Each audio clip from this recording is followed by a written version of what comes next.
KPCC അധ്യക്ഷൻ സണ്ണി ജോസഫിനെതിരെ ഗുരുതര ആരോപണം ഉന്നയിച്ച് കെ സുധാകരൻ എംപിയുടെ വിശ്വസ്തനും ന്യൂനപക്ഷ കോൺഗ്രസിന്റെ മുൻ ജില്ലാ പ്രസിഡന്റുമായ കെ.ആർ. അബ്ദുൽ ഖാദർ കണ്ണൂർ സ്റ്റേഡിയം കോർണറിൽ മാധ്യമങ്ങളോട് പ്രതികരിക്കുകയായിരുന്നു അബ്ദുൽ ഖാദർ. കെ സുധാകരനെതിരെ ആസൂത്രിതമായ ഗൂഢാലോചന നടത്തിയത് സണ്ണി ജോസഫാണെന്ന് കെ.ആർ. അബ്ദുൽ ഖാദർ ആരോപിച്ചു. കോൺഗ്രസിന് എവിടെയാ സംഘടനാ സമിതികൾ? ഇന്ന് അങ്ങനെയാണ് ടി കെ പോയി അങ്ങനെ ഇത്ര ഒറ്റ രാത്രി കൊണ്ട് സ്ഥാനാർത്ഥിയായത് കോൺഗ്രസിൽ.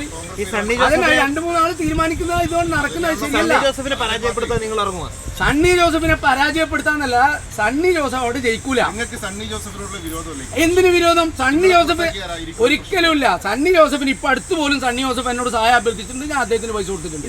സുധാകരേട്ടനെ ചതിച്ചതാന്ന് പ്രശ്നമുള്ളൂ. അല്ലാണ്ട് സണ്ണി ജോസഫ് ഏത് പരാതി ഞങ്ങൾക്കുണ്ട്? ഞങ്ങൾ സുധാകരേട്ടന് വേണ്ടിയിട്ടാണ് കോൺഗ്രസിൽ നിന്നത്. സുധാകരേട്ടനെ നശിപ്പിച്ച ഞങ്ങൾക്ക് നഷ്ടമല്ലേ? സുധാകരേട്ടനെ കണ്ടിട്ട് നമ്മൾ മുദ്രാവാക്യം വിളിച്ചത്. സുധാകരേട്ടന് വേണ്ടിയിട്ട് നമ്മൾ കേസ് ജയിലിൽ എല്ലാം നടത്തിയത് സുധാകരേട്ടന് വേണ്ടിയിട്ടാ. മൂപ്പർ നശിപ്പിച്ച നമ്മൾ പറയും. രണ്ടാമത് വന്നത് മാർട്ടിൻ ജോർജ്. ഞാൻ ആരാന്ന് ചോദിച്ചുകൊണ്ട് അത് പറയാനാണ് മാർട്ടിൻ ജോർജ് വന്നത്. മാർട്ടിൻ ജോർജ് അടക്കം കാപ്പാട് രമേശൻ എന്ന് പറഞ്ഞ സുധാകരേട്ടന്റെ നഗല, അദ്ദേഹത്തിന്റെ കുടുംബം മരിച്ചിട്ട് തിരിഞ്ഞു നോക്കിയിട്ടില്ല ഇവര്. സുധാകരേട്ടൻ പലവട്ടം ഇവരോട് പറഞ്ഞിട്ടുണ്ടായിരുന്നു. പക്ഷെ അവസാനം ഞാൻ അതിന്റെ ചെയർമാൻ എന്നിട്ട് ആ വീട് പൂർത്തിയാക്കിയത്. ആ പരിപാടി പോലും ഈ സണ്ണി പങ്കെടുത്തിട്ടില്ല. മുങ്ങിയത് അദ്ദേഹത്തിന് ഫോട്ടോ വെച്ചിട്ടുണ്ടായിരുന്നല്ലോ. എന്തിനാ മുങ്ങിയെ?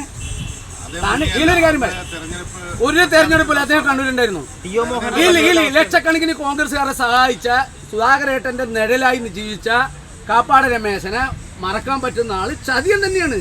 അങ്ങനെ 1000 കാരണങ്ങളുണ്ട്.